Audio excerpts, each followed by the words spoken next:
evening, everyone, and welcome to Talk Football. You're with Dan and Jesse. How are you this evening, Jesse? Good, man. How are you? Yeah, I'm really good. Thank you very much. Yeah, well, thank you everyone for joining us for this evening stream. We thought we'd go from a little bit of a different angle. We've been discussing the top of the table, looking at the teams who were pretty much well and truly in the spotlight all the time. But we thought we'd go and have a look at the new boys. All of which have been have been in the Premier League. Some of them not for a long time in Nottingham Forest. So what we're going to be discussing is we're going to be discussing Fulham, Bournemouth, and Nottingham Forest.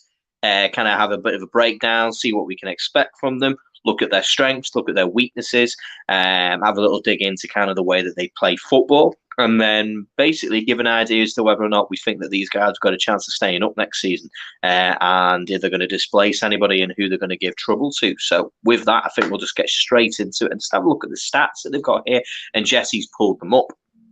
So, Jesse, I think from what we can see there, Fulham and Bournemouth, there's not really much to kind of pull apart from them, is there? 2 points.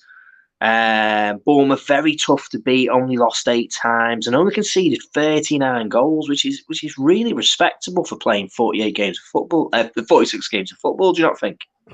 No, I agree. The thing that does stand out to me here, and obviously from the limited games I've been able to watch this season due to time constraints, you can see there is a gulf in class. So even though there's only 2 points, when I look at this, I see Fulham. I mean, these numbers are telling us that Fulham really dominated the games that they did win. Obviously, Bournemouth had a similar situation. They did very well for themselves, especially at the back end of the season, as did Nottingham Forest getting themselves in there. But when it comes to Fulham, I think they were by far the best team in the championship this last season. Oh, yeah, by a good way. I mean, they were a very exciting team to watch, actually. It's been quite interesting to look at Fulham. They've not been in the Premier League since 2016. 15-16 season was the one when they were last up. They were under Scott Parker at the time. They went down pretty much like a rock, didn't they? They signed a lot of players, and it just didn't seem to work out for them. They never seemed to be able to get that to gel. And they've spent the last few years trying to get back up. They've had a few third, fourth place finishes and not quite been able to do it. And last season they missed out to Brentford in the playoffs. But this time round they've took it to another level. And as we can see why, 106 goals. I mean, that's an incredible stat, to be fair, isn't it? Scoring over 100 goals, even in the Championship. They can thank one man, though, Alexander Mitrovic. It's going to be genuinely quite interesting. He scored 47 goals and I don't know how many games. I mean, I think it was, he scored 43 goals in the Championship, 7 assists. I mean, that's incredible. I mean, genuinely, that is ridiculous statistics. Yeah, my only concern with Mitrovic is just that, I mean, we saw it last time, didn't we? Last time Fulham came up, that he will come up, and this happens with a lot of the championship, the promoted teams coming up, and then not, obviously it's just a different level, but I expect Mitrovic classic number 9. He's done it before. We know how he plays, holds up the ball, good striker. I see him scoring 10, 15 goals. And if you have a striker coming up in that promotion group who can do that for you, that goes a long way to keeping you up. So. Oh, 100%. I mean, you kind of get that Ivan Toney feel about him, to be honest. I think, we don't expect him to score anywhere near that many goals, when they come up to the Premier League. The real change in quality between the Championship and the Premier League is quite a jump. And Mitrovic has been proven on multiple times, where he's played. He has struggled to be able to bring that form up to this level into the Premier League. So, I think he's going to do something like an Ivan Toney, between 10, 12, 15 goals at best.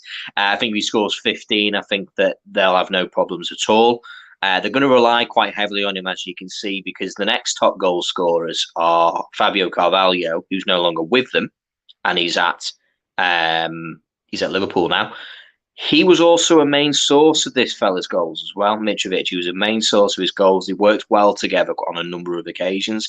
10 goals, 8 assists, of which I think 8 of those assists were actually all for Mitrovic. He really does. He does need someone around him who can kind of, play that ball for him, so he can get to doing what he can do well, which is putting the ball in the net. So, looking at Dan, I knew he was small, but 0 centimeters and 0 kg. Yeah, this is the thing. It's he's gonna get them. He's gonna get them on them inhalers down at the AXA, and he'll put about 5.5 foot on him, and he'll be all right. You'll think, but I thought he was tiny. He had 0 centimeters, and he doesn't weigh anything. Yeah, He's a piece of dust. it's just because they just moved him on. So I guess he's at Yeah, Liverpool now. they've removed him. He's worthless to them now. Yeah, Harry Wilson. I mean, fantastic there. 10 goals, 19 assists. He's a lot. He was fantastic. I mean, again, there's another player who he's had Premier League experience. He's played at Liverpool, he's played at Bournemouth as well on loan while he was there back when Bournemouth were in the Premier League, and he's done really well for Fulham. So again, I think they've got some really good quality in that team. Do you not think? Yep, they got my boy Anthony Robinson as well. Happy to see him up in the Premier League. They have about as much Premier League quality as you could possibly want. Yeah. As you could expect, and recognizable players as well. Losing Carvalho, that's a risk. This is going down. They just got Nico Williams, right? Is that going? He was down there. He was on loan from January. He did really, really well at Fulham. Let's have a look at his statistics there. Looking at his 2 goals, 2 assists. I mean, that was just in the time while he was there. But his performances, if you look, 7.26, he was performing on a very high level, for Fulham. And I know that they were quite set on wanting to keep him, but I think the price is the problem. And there's good talk that Nico Williams is actually going to one of their competitors, which is Nottingham Forrest, on about a £15 million deal. So they're getting a great player there, and I'm actually very surprised that Fulham didn't want to keep him. Because I'm sure Liverpool probably would have, done a bit of a deal with him, to be honest. Yeah, and obviously that's in 14 appearances, so he didn't get nearly as much game time as he would have liked, which obviously would make sense for him to go elsewhere. Let's see, Tim Ream. He's American. I know people say, well, he's sticking around. I don't rate him super highly, but let's go ahead and take a look at what their lineup actually looked like for their final game of the season, rather. They did get beat, but I think the party had already started when this happened, to be honest. Yeah. Yeah, the party had already began. Now, looking at that formation there, this was the full team. As you can see, Mitrovic plays up there as a number 9. This is their formation. They have a 5 in midfield, playing 3 behind, 2 a little bit deeper. Now, they brought in a player called Paulinho from Sporting Lisbon for around €20 million. Now, he's going to sit in one of those 2 places. More than likely, it's going to be Chalobah. Chalobah, yeah, we'll just call Chalobah. I believe that's where they're going to be putting this Paulinho in, who's going to be playing in that position. Seri, he's been at the club for a good little while now. Now, what's interesting, actually, from what I've been reading through The Athletic, is actually when Fulham are in possession of the ball, they're 2 wing backs. So you've got Robertson and Tete. And they actually push up, and they play practically a 2-4-4, and play a very kind of strong attacking formation, and they like to keep hold of the ball for a long time within the game.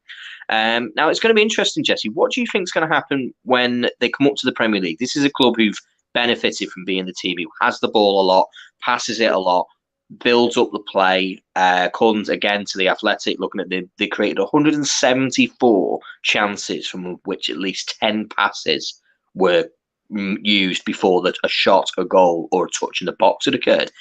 They like to have the ball a lot. Do you think that they're going to struggle in the Premier League because they're going to have to play without the ball on much more occasions? Yeah, I do. I think it's going to be a really, really tough transition. I think Fulham is one of those teams, though, that does this often.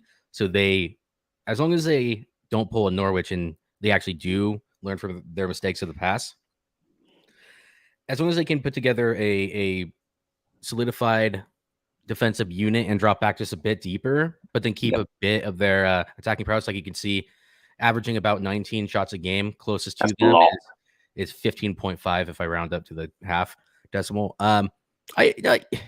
No, I mean, they're going to get battered this season. It's the honest truth, because you can't play that attacking style in the Premier League and not get punished. If they change their philosophy and recognize that they're not going to have 60% possession, they'll probably have closer to 40 on average, and maybe they might, have 50% in some games, but they're not going to average 60%. They're not going to have games where they have like 75, 80% of the ball. I think they're in for a really, really tough season just because of the way they play. Whereas with someone like Nottingham Forest, every time I've seen them play, yes, they play on the front foot, but they also have a more rigid defensive system. A lot more controlled sort of situation. We say, just looking there, I mean, like Fulham there, far and away 18.7 shots. They're over 3 shots a game, over 46 games more than Coventry. Now, Coventry fell away, earlier on in the season. So going down to West Brom, fell away. So the actual only team who actually was then gone up was Nottingham Forest, 13.8 shots. So they were miles ahead, over nearly 5 shots per game more. So it's no wonder they scored as many goals. But I think they benefited from that situation. I think they benefited from where they were. Oh, that was at home. So at home, they do really, really well at home. They like to control the ball. They get a lot more shots.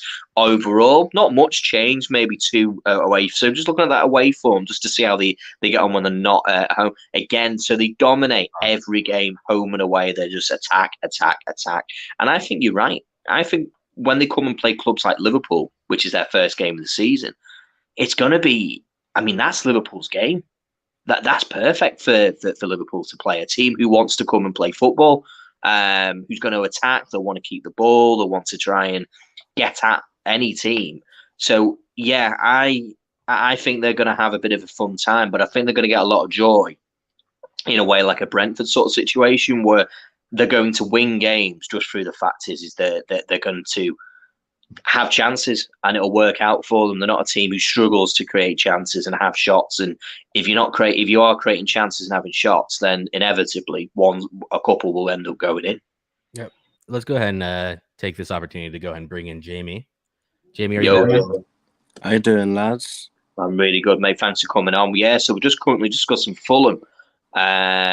What do you make of Fulham, mate? How do you reckon they're going to get on when they come up? See, Fulham are that team where, from 01 to 2014, they were pretty much a solid established club. And, when you've been in the division for that long, and then you just start to be essentially a yo-yo club, It's very hard to try and get that continuity. See, that, again, Dan, it's a bit of a difficult one for me personally. With Forrest and with Bournemouth, to an extent, I can understand there being a lot of uncertainty with how they're going to play this and that. Fulham, just the past couple of years, mate. Like if we go from when they were relegated in 2014, they had massive wages on their wage bill, had to cut a lot of players out. At one point, we're literally fighting to stay in the second division. That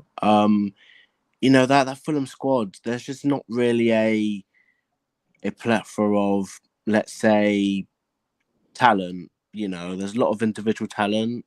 Yeah. And for me, their squad's just not big enough. It's funny how when they first got promoted in 18-19, Slavitsi,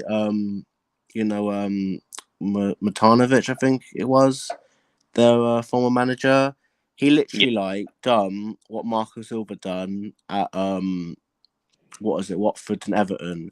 We played that attacking style of play, albeit it was in the Premier League in very underperforming teams, and they pretty much got battered.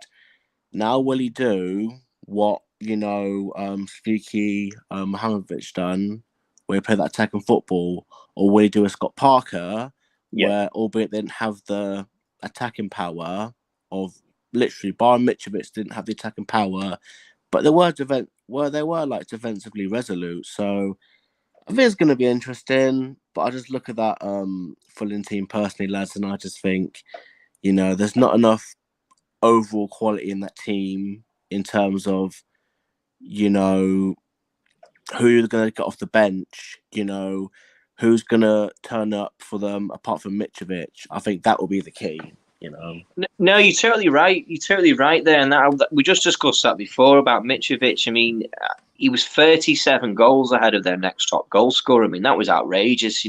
47 goals across all competitions and 10 goals ahead of Harry Wilson and Fabio Carvalho, of which Fabio Carvalho is no longer at the club. So, yeah, they're going to massively rely on him. They're going to massively rely on him, coming and doing this and being able to, to do a job for them. So with that, they're going to need to bring in another attacker, aren't they? Let's be honest. They're going to need to bring in some more attackers because otherwise, I don't think he's going to be able to score enough goals for them going forward. Just give me 1 second. I'll be back in a sec. That's all right, mate. You want to go ahead and run through this, Jamie? I'm not sure I really read what you meant there. So, okay then, mate. The championship reminds me of the second Bundesliga. So many big teams, a lot of teams who are favourites to get promoted don't make it up straight away. Look at Hamburg, SV, the only team to win the Champions League in the second division. And Hamburg, they're actually a good example of a Nottingham Forest, albeit they've now been in the second Bundesliga for 6 years. It just comes to show you, mate, no matter how big of a club you are, no matter how high expectations are of your club, when, Forest were big in the, early 70s to late 80s, doesn't matter how big you are, if you don't have that mentality of, well, we're in the big time now how are we going to stay in the division, whether it's recruitment, whether it's loan signings, whether it's just, you know what I mean, being ruthless with some of the, players that have been there for some time and have got you up. Sometimes you're going to be ruthless and be for example, Cabano, listen, mate, I know you have been at the club for so long, but we're going to have to get rid of you to bring in some extra quality, No, definitely. They're going to have to be quite strong, aren't they? As well. Yeah, I also think it has to do a lot with smart planning. Lots of the times with this specific situation with the Championship and Premier League teams going up and then going straight back down or staying up and going down. I mean, think about your QPRs and teams like that where they really didn't organize correctly. They didn't do something intelligent. Really, the only ones who spent big and were able to do so were Wolves. And they had a very clear, they skirted the system. So they were able to spend, I wouldn't say necessarily frivolously, but they trusted in their plan and were able to get players they just should have Ruben Neves should have never gone to Wolves. That made no sense. Got to thank Jorge Mendes for that. Well, they used those links, didn't they? They were very clever on using the Portuguese links, being able to kind of get that together. And if you think you come to the Premier League, and I'm sure the promises are saying you do well here, there'll be opportunities for you to move on to other clubs and blah, blah, blah, blah. But they had a good, as Jesse said, they had a good system, which was we're going to focus on these players, this type of player, Portuguese players, and clearly, Portuguese players in the Portuguese league right now has got something going on really, really well, and is seen by a number of other clubs. So, are we on to Nottingham Forest now? Are we, Jesse? Let's do Bournemouth. Yeah, we'll do Bournemouth now. Just looking at Bournemouth, I mean, again, only missed out by 2 points. So they're practically just as strong as Fulham. But what should be pointed out, and this is something that's quite interesting, they scored considerably less, but they were a good way ahead of everyone else, bar Nottingham Forest. So removing Mitrovic's absolutely freak of a season, scoring as many goals as he did, they are well up where they need to be. But what's important is 39 goals against as well. That's pretty decent. They're a pretty solid, strong team.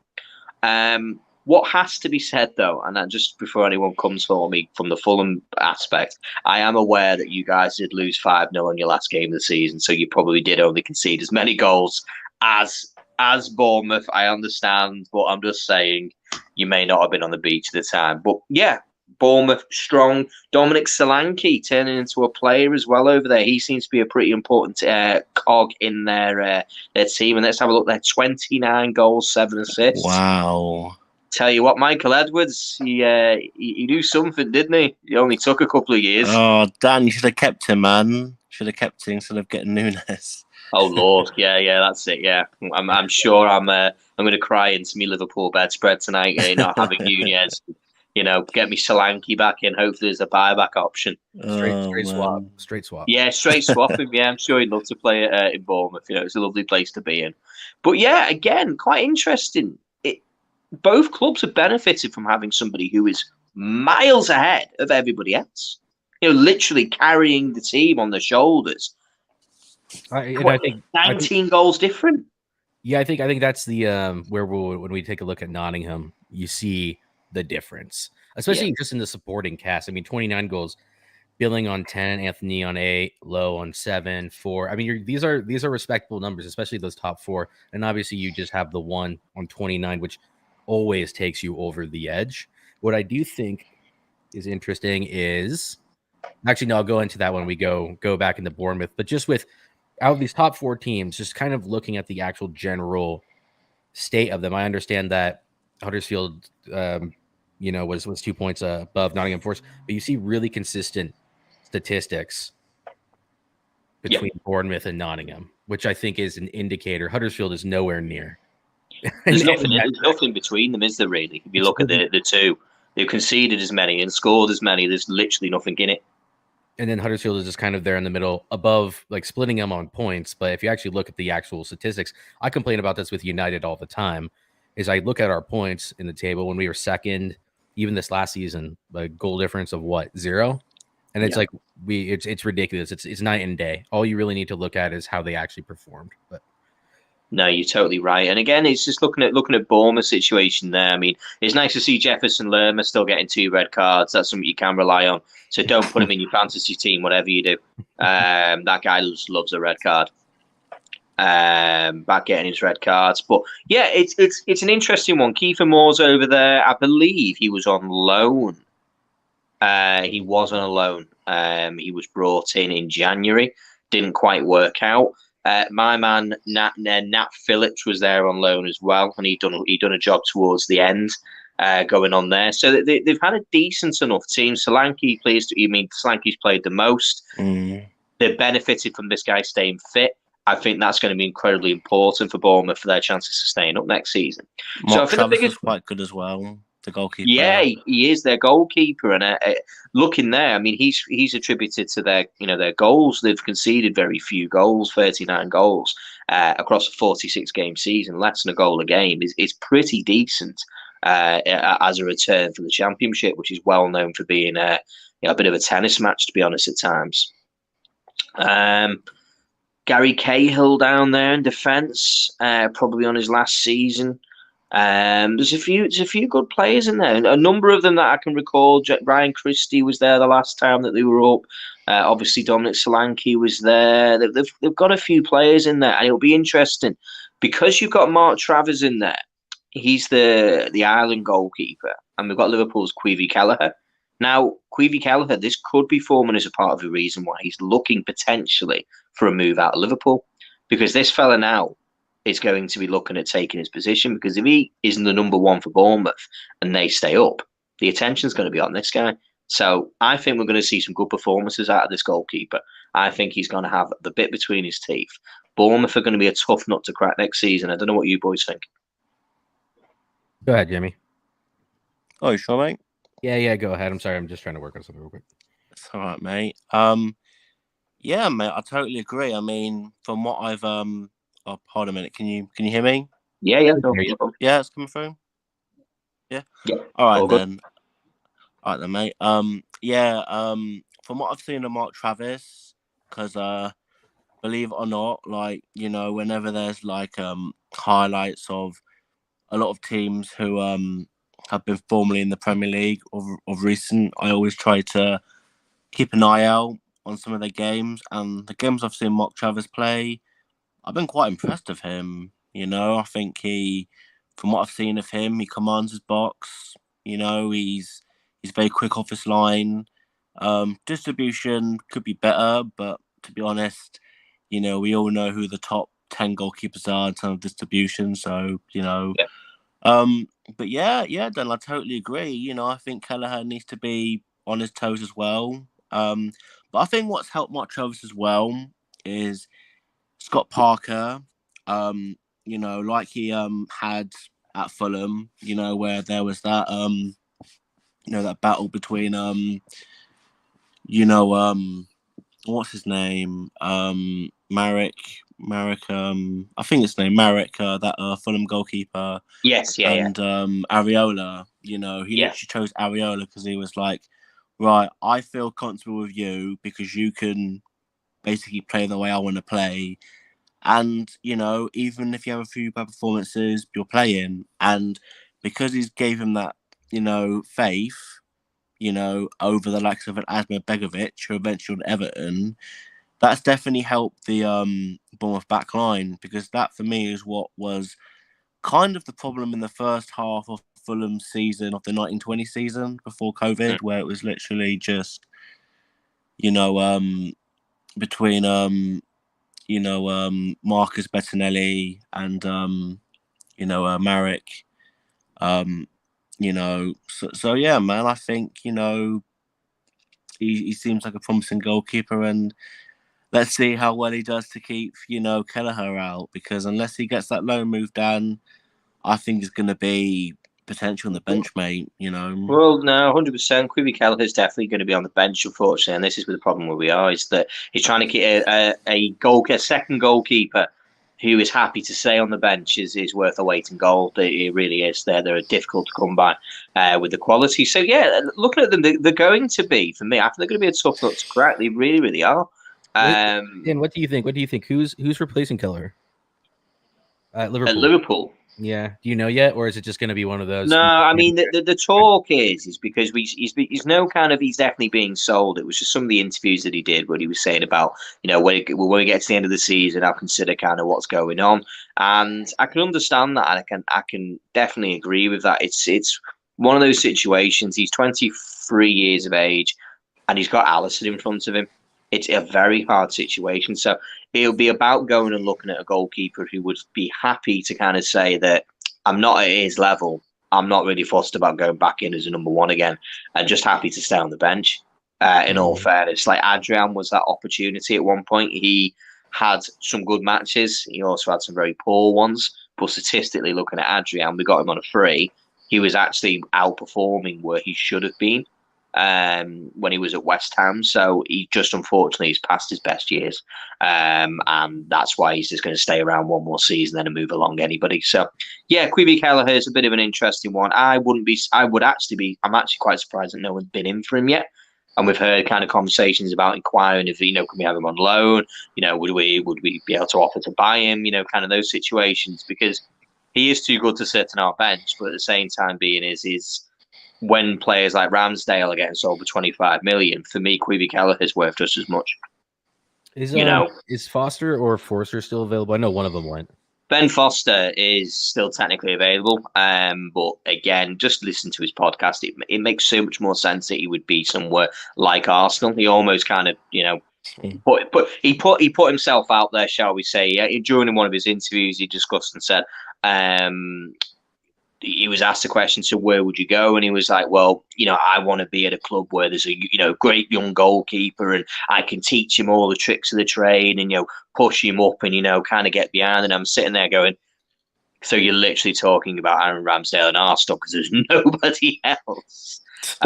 What's he? Nowhere else. I know he's got years on Alisson, but what's he going to teach him anyways? No, that's the thing. What can you be taught? And also, one of the goalkeeping coaches is Taffarel.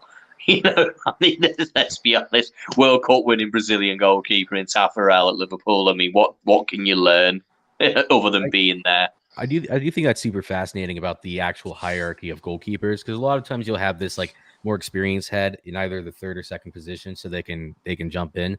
Yeah. But I found it really fascinating. I think Foster or whatever was talking about this, and he was talking about how the actual hierarchy goes. So the whole point of the hierarchy is, you want the number two to compete with the number one, but ultimately the number two's job is to basically cater to the number one, make sure he doesn't have to think about anything except for performing on match day. And then the number three supports number two, who supports number one. Like, it's the number three is there to learn, because generally number three is likely to become a number one at some point. Yeah, and then the number two was a number one somewhere else. They kind of move. They move around. It's quite an interesting. Wasn't that Grant's job though to train up, Henderson and De Gea? Yeah, well, I mean, not train up. I mean, again, what is he going to teach De Gea besides learning to climb a ball? No, and that's something that he because he's a fantastic goalkeeper, and I'm totally comfortable having him as our number 2 next season. Like he's a very good goalkeeper and experienced head. But no, I think he was more of a good person to have around the club more than anything. And we knew that this was going to happen with Henderson. Henderson's going on loan to Forrest, so. Yeah, which we're going to go into just a minute or two. But yeah, so looking at Bournemouth, I mean, they're going to look strong. I think it's going to be a very difficult season for them coming up. I think it's going to be difficult for all of the teams coming up, to be totally honest. And what we need to kind of question when we look at it is about whether or not we think they're going to stay up, is to whether or not we actually think they're stronger than the teams above them. So those teams would be Everton, those teams would be Leeds, those teams would be Southampton. Most certainly, as much as they were slightly higher, I think Southampton's form is very much falling off. I think Ralph Hasenhutt's time at Southampton is numbered, to be honest. I don't think they're going to stay up. When Broha's goals dried up, they dried up just as a team anyway. So, yeah, so it's going to be interesting. I think Bournemouth are going to be an interesting one. So, looking into Nottingham Forest now. Again, nothing between them and Bournemouth. Literally 2 points, and sorry, there was 8 points between them. However, their actual performances, the goals they scored just as many, conceded just as many. So, as a team, they probably were just as strong as Bournemouth, if not, very similar.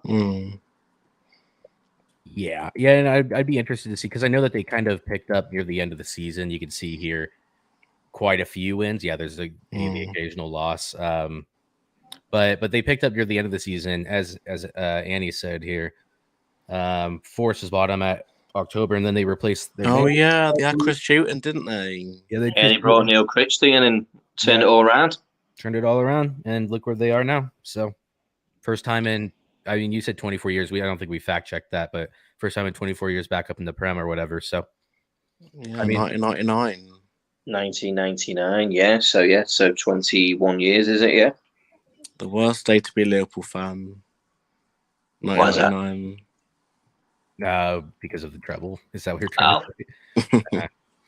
Yeah, quite. It was a little different at that time, anyways. Yeah. So Nottingham Forest team. Let's just pull them up there. Let's have a little look at them. Let's take a look. Sorry, 1 second. This is the thing I found interesting. Just let me hop on this real quick. Yeah, jump on it. And obviously this is, you take it with a grain of salt because it is just who scored. It's not 100% accurate. It's just some algorithm that they developed. So I don't know.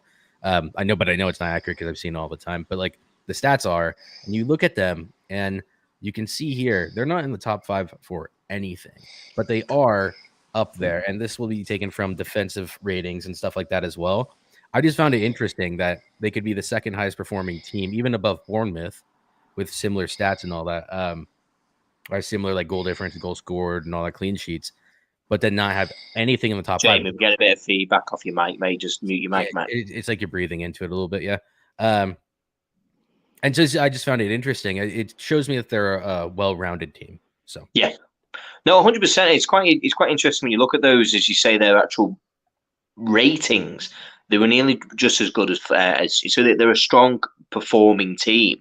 And you could go to question as to whether or not maybe if they brought Critchley in earlier, whether perhaps at those performances, because you've got to remember it's going to be aggregated against their beginning performances from the start of the season when they were at bottom of the league. So, those ratings have taken a little bit of a hit. So there's a chance they've actually played better football than Fulham, if you could believe, based on the ratings. However, I think that Fulham have been a fantastic team last season. So just looking at their team again for us, we'll just pull that up there, Nottingham's team. Now, this is interesting. They haven't got anybody who's been far and away who scored a lot of goals. They've actually struggled to score anybody who scored a lot of goals. Obviously, Brennan Johnson's been their most prolific player. Played 47 times for them, played practically every minute, scored 18 goals, 10 assists. Fantastic return, from what he's been doing there. You've got your your boy, haven't you, James Garner down there? How important was he to Nottingham Forest? Pivotal. I think pretty much every Forest fan that I've heard from, which isn't many, obviously, but they've said that he was easily their best midfielder and a pivotal part of their team. Also, if you just look at that final game against Huddersfield, I actually rewatched it earlier today, and he was everywhere. I mean, he makes a basically goal saving clearance, or not clearance, just like a tackle, like a last ditch tackle, and then 5 minutes later provides the assist, or the other way around. But either way, he was everywhere. He was all action. I don't know if he can make the step up to United or a top 6 team, but Yeah. he definitely was one of their most important players. So yeah, I can see that there from his rating, 709. It's well rated. But there's another player there they're going to miss out on as well, Jed Spence, another loanee, 705, really highly rated. He's off to Tottenham now, isn't he? Yeah, is that confirmed? I believe it's not been confirmed yet, but it looks like it's all been agreed on the side of the clubs. Like they've agreed the actual fee. I think they're still waiting on all of the other bits and pieces, personal terms and whatnot. But if anyone can, obviously let me know. Otherwise, that'd be great. But yeah, Jed Spence. I was wondering because they removed him from the roster. It looks like, but that's because he was already a Middlesbrough. A loanee, Middlesbrough. Okay. Yeah. That's right. Okay. Yes, he was a loanee from where he was there. He had a great season, 2 man of the matches, and 4 for James Garner. So these 2 players, this is where I think Nottingham Forest are really going to struggle. They're losing 2 players who were absolutely pivotal for them last season. Absolutely, 6 games out of the 46, they were the best player on the pitch, and that is a lot of football to miss 2 players who can play that consistently. It may not be the goals. I mean, 4 goals, 8 assists, 4 goals, 6 assists. Sorry, 2 goals and 4 assists from Jed Spence. These 2 players, they're not the people who create this stuff. They're not the ones who are putting the ball in the net up, getting the goal, but they're important, who were able to keep that going over, putting the tackles in. Very well trusted. You can see from the minutes they put in, over 3,500 minutes between them. A lot of performances, 39 and 41 games. These players are going to be missed, and I'm not sure whether or not they can replace them. Now, talking of replacements over at Nottingham Forest, they've done the first real piece of business kind of like that's known between, English fans. Dean Henderson from United. How important do you think he's going to be for them? I think he's going to be important, and their goalkeeper is a good player, but Annie and I were kind of talking about this during the final there. He's too injury prone, and when it comes to, you can make allowances for goalkeepers like Alisson to have slight injury issues, but I mean, Alisson is there's 3 keepers of that caliber in the world, so you can kind of make an allowance, and it's not very typical. Their keeper gets injured all the time. What's his name, by the way? I can't remember his name. It was Brice Samba, wasn't it? Samba, yeah, that's right. So bringing in, so he's been replaced now, hasn't he? Yeah, so and that's exactly what it tells me, is that they've lost a lot of faith in Samba, and they're going to bring in Henderson, and it's a good loan. It's a good for Nottingham, and obviously for United, I would have preferred someone to just come in and buy him for 20, 25, 30 million pounds, but he hasn't played this season really at all. So we are going to have to just wages as well, man. It's the higher wages. Yeah, but then you can knock money out. So if he goes to Nottingham and has an absolute screamer of a season for them, and the price is around 30 million pounds, we can sell him for 20 million, and then they can compensate the wages. You could do something like that, but I think the loan is good for both parties at this point. It is, and it's funny actually, because it's doing a full circle for Dean Henderson, because this is what he did last time. He went on loan and he went to Sheffield United, and we can all remember how well he did in that season. And it was a big surprise at the time that Dean Henderson wasn't sold at that point. However, I think Manchester United had a bit of a view on him being the replacement for De Gea, and I think that he wanted to be the replacement for De Gea, which is fair enough to him. If you don't try, you're never gonna find out, and you need to have that little level of arrogance that he could have unseated De Gea. Unfortunately, that hasn't worked out for him. So I think this is the shop window time for Dean Henderson. And this works for everybody. It works for him, because if he goes and has a great performances, which I think he will put on, I think he'll be, a good quality keeper for them.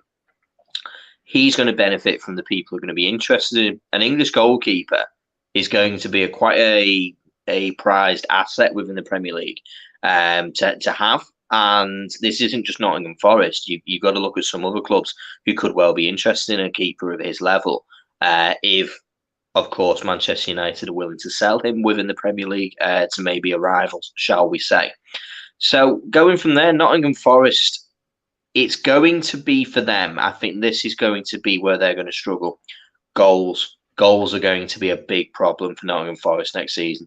They scored 18 goals, 30 goals between their two top goal scorers. That's not a lot in the Championship. And it's going to correlate to be even less in the Premier League. And they're going to need to work. So they're going to need to sort that out, to be honest. I do find it interesting, though. They only scored one less than Bournemouth last season. So it does appear that they're spreading them around. The biggest issue is I don't see. Yeah, I think you do need a hitman, don't you? You need a hitman. You need someone you can rely on.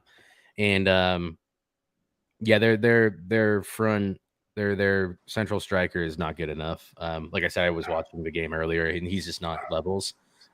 He's not a Tony or a Mitrovic or anything of that level. And I don't even necessarily rate those two players super highly at the top level. Yeah. But yeah, it shows the importance, doesn't it? I was going to bring Jamie in there because it shows that importance of having somebody like, and this isn't maybe on a different level, but quite similar. When you have like Bayern Munich, how important is to have someone who is the focal point, like a Lewandowski at Bayern Munich. It's so important to have somebody who you can rely on for those goals.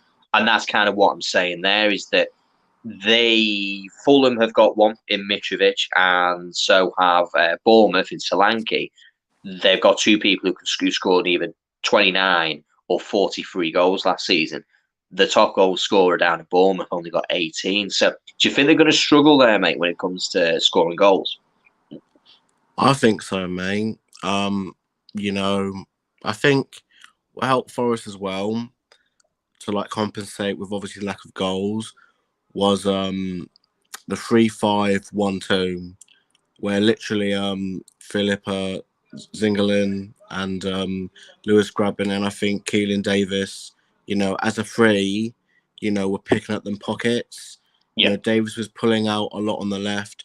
Grabban was pulling out a lot on the right. On the left, and they were literally just interchanging each other.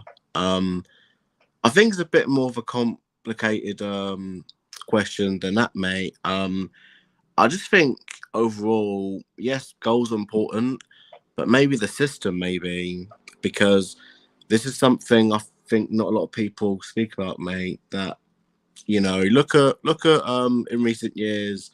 The likes of Brentford, they came into the Premier League this season and played that rigid 3-5-2 formation. And when they went for that bad period, rather than stick with that same formation, they adapted and went back to the 4-3-3. Because I don't know if you've seen Thomas Frank's video on the coach's voice. He basically said around I think around the new year, because they didn't have the suitable players to still play that 3-5-2 formation. Not that formation. Sorry, the 4-3-3. He then reverted to a back three, and obviously played. Obviously with the wing backs and the three midfielders and the two up top. So I think maybe Steve Cooper might go to a flat back four. Maybe put a bit more emphasis on maybe a lot more wing play. Yes, I do think ultimately they need more goals in the team. I think maybe a system, switch shouldn't be ruled out as well. This is exactly what Fulham tried to do 2 seasons ago under Scott Parker, where they were playing, a back three, and just because they couldn't really get the balance right in terms of the midfield and the defence, they just couldn't really get any consistency. So I would kind of say make more kind of system, and it's just about quality as well.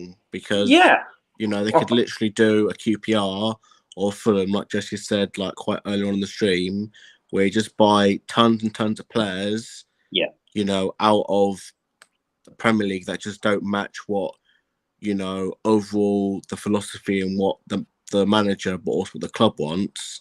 Yeah. And you're going to struggle. Look at, for example, you know, the former Liverpool player, Tyro Wang-E, you know, close to joining from Union Berlin to Forrest. You know, will he be a hit? Will he be that kind of player that kind of like in the mold of like a Brennan Johnson, you know, a Keelan Davis that can like score the goals? That will be interesting. So you're totally right. I mean, this is the thing. We're just going to put the Premier League table up now for obviously how it's going to look when it all kicks off. And I think that this is going to be interesting. So the way that this season, that's fine. No, leave that one up there, mate. Leave the one that we. So let's look at the bottom of the season. Right. Okay. So Leeds, Everton, Southampton. I think those are the three teams, including Brentford, because everybody second season syndrome is real. Yeah, it genuinely is a real thing, because the fans lose that wind in the sails because it's no longer your first season. The energy levels around the club is like a case of we don't have that uplift of kind of, right, this is it, everyone, you know, it's us against the world. It's a case of, well, you did it once, well, you need to do it again.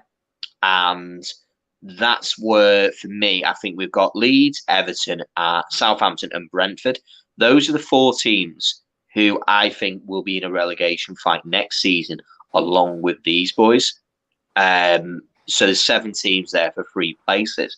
So I'm just going to put it to Jesse, I'm going to put it to Jamie. So Jesse first. Out of the 3 teams that are coming up, which ones of them do you see staying up, if any? Nottingham Forest have a decent chance. I don't honestly. Bournemouth. Part of the problem with Bournemouth is they have a good manager in what's his name, Scott Parker.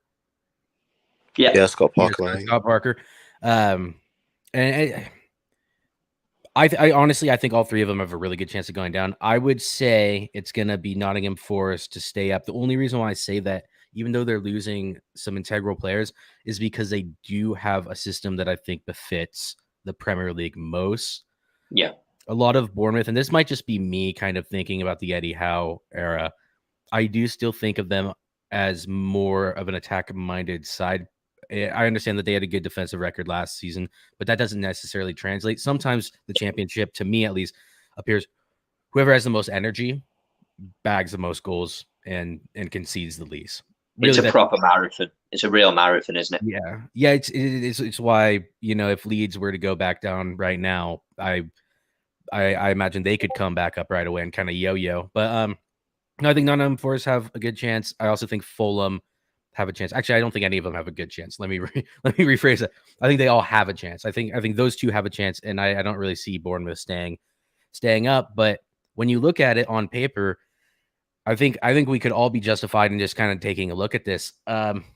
Forget about any of those teams. None of those are going down. Newcastle's not going to go down. Villa are much stronger now. I would be very surprised if Crystal Palace went down. Villa's not going down. They're a lot stronger now than they were last season with the players that they brought in. It's these 4 teams. It's Brentford, Southampton, Everton, and Leeds. Everton in turmoil still, might be getting what's his face might be buying out the remaining shares. He's basically insisting that the what's his name, Usmanov, or is Usmanov, who's been sanctioned. Yeah, exactly. So he's basically saying, hey, look, put up the shares and I'll buy you out. So that could happen. That's another thing that doesn't necessarily put them in turmoil, but then there's a transition there. Leeds under Jesse Marsh, I'll be interested to see how they start the season, because they ended pretty strongly and they're making a lot of good purchases. They're losing, but they are unfortunately losing potentially Rafinha and what looks like Calvin Phillips, who is, well, all but gone now. So for those you aren't aware, Calvin Phillips has agreed personal terms, and a fee has been agreed with Manchester City. He's going to be the backup defender for Manchester City. Backup DM. Yeah, and I mean that was confirmed today. Honestly, Yep. Calvin Phillips, they'll say he's a massive loss, but how many games did he play last season? That Not doesn't many. really help. That doesn't really help though, because the fact is they didn't have any midfielders last season. They didn't have any good midfielders last season, so they still need to replace players there. Apparently, I saw something coming out from one of the United States accounts that they might be trying to go for Tyler Adams from Leipzig. I don't think that happens. It doesn't make a whole lot of sense to me. That sounds like the Ten Hag Ajax thing, where anyone who's been linked to him at all before or is from the same country as him, oh, they're all coming over. So that doesn't They won't be the Lily Whites anymore. They'll be wearing Stars and Stripes, won't they, next season? Yeah, exactly. They'll be coming out playing the Star Spangled Banner and fireworks, and it'll be the 4th of July over and over again. Essentially, be the USA team in Leeds. But yeah, well, basically, but here's my overarching point, because I'm taking the long way around. These 4 teams could go down, but I still think they're all too strong for the 3 coming up. I only see one of those teams being able to beat out these 4 teams to stay up. And you think that's Nottingham Forest? I think they have the most chance because of the way they're structured. Yeah. Jamie, what do you think? Which one of the 3 teams, if any, do you think, or any combination of, are going to stay up? Do you think they'll unseat any of those 4 teams that we just mentioned? I definitely think Brentford and Leeds, they're for me, and of course Southampton and Everton. But I think more at this moment in time, Brentford, because with the uncertainty of Christian Eriksen and the lack of creativity in the midfield, especially in the second half of the season, and like Dan said before, second season syndrome. Just look at Sheffield United, albeit, I mean, they were absolutely horrendous. Do you know what I mean? Like, just horrendous. They're definitely in it as well. If I had to pick either one of the 3 to stay up, I'm going to this will shock a lot of people, but I'm going to go with Bournemouth, actually. I look at a lot of their squads. They've kept quite a few players that were relegated in 2020, like Sir Philip Billing. Jack Stacey was actually bought from the Championship, to play in the Prem with Bournemouth. The fact that they've kept most of the core from that last team from the 1920 season, and the fact that they've obviously got, experience of, playing. They've been there, done it before. Yeah. Obviously, there's a familiarity with that. And I just think as well, like, just the way Bournemouth have been managed since Eddie Howe's gone. Yeah, they had a bit of problem with Jason, Tynesdale. Obviously, he got sacked. Woodgate came in. They then lost in the playoffs to, Brentford, and then obviously bounced back under Scott Parker. I just think if you look at them and Fulham and Nottingham Forest, I just got to be honest. Fulham, you know what Tony Khan's like. He likes to do a good talk about, we've got this money, the manager's going to have a say on the players that are going to come in. Then what happens? So if you see Mihalovic had the rug pulled underneath his feet, and obviously Scott Parker, he wasn't really given a lot, albeit it was COVID, but still though, not a lot. And Forrest, I do get Jesse's point to an extent about them staying up. Again, the only worry we have with them is just, it's about the overall quality. And again, will these players hit the ground running? Because to me, if you don't hit the ground running in the Premier League, especially when you've got a group of players who are going to be a bit naive, going to be wanting to maybe at times overproven themselves, I think that will kind of be Force's downfall. I don't think they'll be like poor like a Norwich.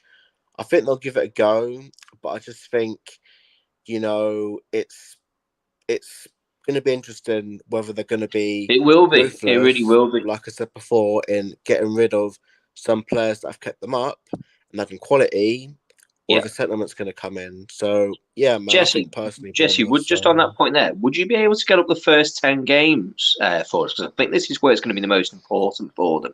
Because you look at the teams who generally stay, look at Brentford last season, their first 10 games, they did really, really well. In those first 10 games, Brentford were able to pick up wins, get points, and they have that kind of energy burst when they start into the season. So can we get like Fulham's ones up at all? Like just like their fixtures, does that work? Just to give us an idea, because I know in those first 10 points we can kind of have a bit of an idea as to whether or not how many points we think each of them was going to pick up going in. So they're not going. I don't think they're going to get anything against Liverpool. Brentford's a good game. Wolves, Brentford, Brighton, Nottingham Forest. I mean, there's a few games there that I think that they've got a good chance of getting some points. So I think they can pick West London derby. Yeah, I mean that look there, Fulham, Brentford. That is an absolute must-win for both of those clubs. Third game of the season. That's a pressure game. That is a lot. That is a lot of derbies. Yeah, it's London, isn't it? They never go anything longer than 15 minutes away from where they live. Yeah, no, literally though. Brentford, Arsenal, Brighton, basically Tottenham, Chelsea, West Ham's down there. West Ham.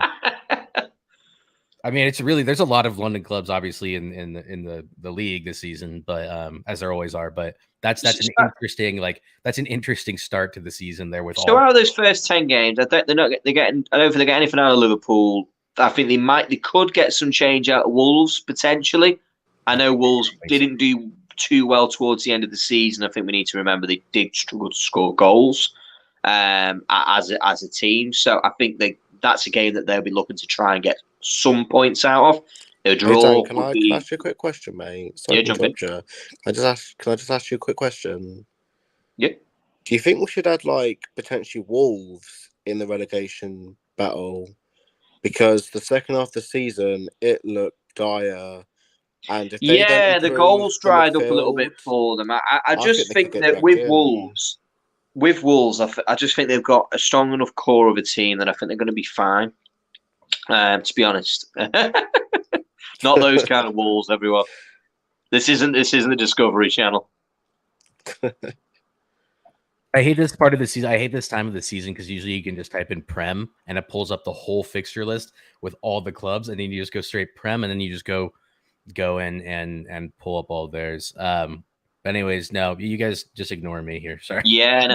Now, you see, for me, I think Fulham there, those first 10 games, they've got some very tough games, but they've got some winnable ones. They've got Nottingham Forest, which is an absolute must-win. They've got Brentford, which would be a must-win. They'll be looking at Wolves away. They'll be thinking that they can try and get some points out of that match. I think Wolves will be fine. I think that they're not going to be in as strong as they were last season. I think once the goals, they've not replaced Jimenez, because unfortunately Jimenez hasn't replaced himself after his injury, unfortunately. Looking at their results towards the end, you're right. They were pretty poor. Really poor. Yeah, I didn't even notice this. They could have been in there with a shout for Europe if they hadn't done this. It's just some of those are a killer. I mean, look there. I mean, just forget the cup game that they had, which could be indicative of next season. There's a lot of losses in here. Anyways, yeah, no, So Fulham's there. I think they've got 1, 3. I think they could look at Brighton, try and get a win out of Brighton, to be honest with you, because of the players that they're missing. So that will make it 7, 10. I think there's potentially 10 points they could pick up from those first 5 games. Looking at Nottingham Forest, Brighton, Brentford, Wolves. They're all games that they'll be looking to try and get something out of. Arsenal, Tottenham, Chelsea, and Liverpool. I mean, at least they're out of the way. I think that's the best that you could say. They're kind of done and dusted, and they got rid of some of the big boys. What's Bournemouth's ones, mate? I think Bournemouth have got better fixtures. Let's have a look at that one.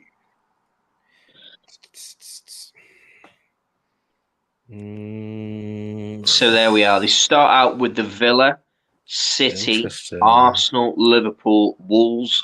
Oh, crikey. That's nightmare. Tough. That's tough, ladies and gentlemen. They could be bottom of the seat. They could be bottom of the league with that. I don't think they're getting any change out of Villa. I think Villa are going to be quite a strong animal first game of the season. They'll be looking to try and get something out of that game. They'll get nothing out of City, let's be honest. I don't think they'll get anything out of Arsenal. They won't get anything from Anfield.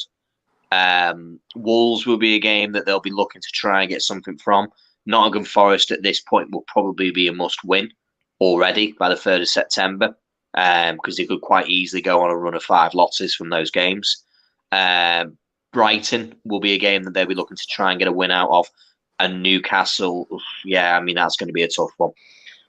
And then they're treated a little bit in the 2 games afterwards with Leicester and Brentford. So, yeah, they could be rock bottom with games. That's just murder. You know that they looked at their schedule and said, really, that's our first 5 games. And also doesn't help because your first game at home, I mean, Villa with the crowd up, okay, maybe, just maybe they could do something like Dan said. I don't think that they will. But even then, it's like, imagine coming up, you're especially for a team like Nottingham Forest, you're excited to, you got the crowds back in, first home game against, and then, but like you, for first time in 24 years, first home game, you want your crowd to be hyped, and then you get Liverpool or City. It kind of makes it like, it takes away that advantage of that first game you have at home. So, I mean, just between that though, and then this is just, they must have been just laughing because it's so unfair. It's so cruel, like to have that as your first, 4 games. Yeah, it's just. What do they play in Fulham? Just out of curiosity. There is interesting. Game day 13. Will Scott Parker get revenge against his former club? So it gets a little bit more reasonable after that. So once the first 10 are out the way, they're then looking at Brentford, Leicester, Fulham, Southampton, West Ham, Spurs, Leeds, and Everton. Now, from those next 10 games, they'll be looking to try and pick up a lot more points from those points. But it is difficult if you are the team who's bottom of the league. It just becomes a psychological problem to kind of think, right, we've got to keep going. There's a long season to go, but it's difficult when after 25% of the season's done and dusted, it's a case of, right, we're bottom of the league and we need to get on with it. So just go over Nottingham Forest just before we wrap up. Newcastle. Another derby. Leicester and Nottingham Forest. You see, now this is a lot more. I mean, Nottingham are actually. This is pleasant. I think they've got the easiest run of the first 10 games. Newcastle is a game that they'll try and get a draw from. I think that's possible. They could try and get something out of in Newcastle. I know people are saying they're very good at the moment, but ultimately they're still a very big project that needs to be worked on. Nottingham will be up for that game. That could be a game they're trying to get a point from. West Ham, again, a game that's not beyond them. They'll be looking to try again to get something from that one. Everton, they'll be trying to win that one. I know it's going to be very tough going to Goodison Park and whatnot, but they'll be trying to get something from there. Spurs, I don't think they'll get anything out of Spurs. City, they'll get nothing from City. Bournemouth, they'll be looking at these 3. Yeah, they'll be seeing those as 9 points. Well, they'll genuinely be looking at 9 points. If they can take 9 points from these 3, which I would say they might be able at most to take 6, maybe 7. But if they were to take 9, that's 25% of the point total they need for the entire season and take from their direct rivals. Imagine if they get 9 points here. If they pick those 3 games, that'll be enormous for Nottingham Forest. That'll be absolutely massive from there. So yeah, I mean, looking at that for me, just out of it, I think Bournemouth are going down. I'll be honest, I don't think they're going to be able to stay up. Having had 25% of the season gone, that first 10 games is a killer for them. Nottingham Forest look like they have a possibility that they could pick up quite a few points from there, actually into double figures reasonably. As much things have to go the right way for them, absolutely. The situations will have to occur in the right way, but they will be looking at trying to pick up, as you say, 9 points there. They'll try and get a point against Newcastle. They'll definitely be looking to get a point against West Ham. Definitely looking to get a point against Everton. And there's only 2 games there, City and Tottenham, where you could kind of say, do you know what? They'll probably lose those. Yeah, and it won't be a great shake. If they get 12 points from these 8 games, they're in a very good position. Huge. Yeah. Very good position. It definitely helps them not playing like back-to-back games against the top 6. Yes. Like, at least with these fixtures, especially with the home crowd and especially with teams who we suspect are going to be fighting relegation, they're going to give themselves a massive bumper Yeah. especially in the first half of the season, if they pick up points. Because you don't want to be like a Derby County back in the day, or a Norwich City where you've literally played 25% of the season and already you're rock bottom of the league. not, you know what I mean? You've not got the confidence. So. And that's it. And I think that's just what I want to say to obviously people who are coming across this video as to why we're bringing this up. I think this is a side of football which is it's not just statistical, it's also kind of that mental side of the game, which I just want to just bring in, because it's well known on numerous occasions that teams do come up from the Championship and they have a bit of a burst of pace. Brentford did it last season, Leeds have done it. We've had other clubs, Bournemouth did it a couple of seasons ago. They've been able to use that kind of rush of enthusiasm and energy and morale around the club, and they can use that to kind of power them through it and give themselves enough points to keep them safe for the rest of the season. Brentford is exactly what happened last season. They used the first 10 games of the season to keep them up, because the last 10 games they were awful and they relied heavily on their previous form to keep them in the league. So with that there, I'm ready to wrap up the show. I've really enjoyed us looking at this one. I think it's going to be a really interesting season next season. It's not just going to be between these three boys going up and down, in my opinion. I think one of them is staying. And for me, I'm going to play it safe, and I'm going to say it's Fulham. I think Fulham are going to stay up out of the three. And I believe, hand on heart, that I think Southampton might have had their day. I think Southampton might be going down. That's my prediction, my shout. Tell me I'm right, tell me I'm wrong if you're coming across the video. But I think Hassan Huttle isn't going to stay, and I don't think there's the quality in that team to kind of keep them up for next season. So with that, Jesse, Jamie, I've really enjoyed the show. Thanks very much for coming on. For everybody who's watched the show live, everyone who's come across the video, if you can put a like on, subscribe, we really do appreciate it. If you can put a comment, we'd love to hear your thoughts on what we've had to say today. And as of ever, we've been Talk Football, and we will see you on Monday. We'll have another show for you. Have a great evening. Take care. See you later. Bye-bye.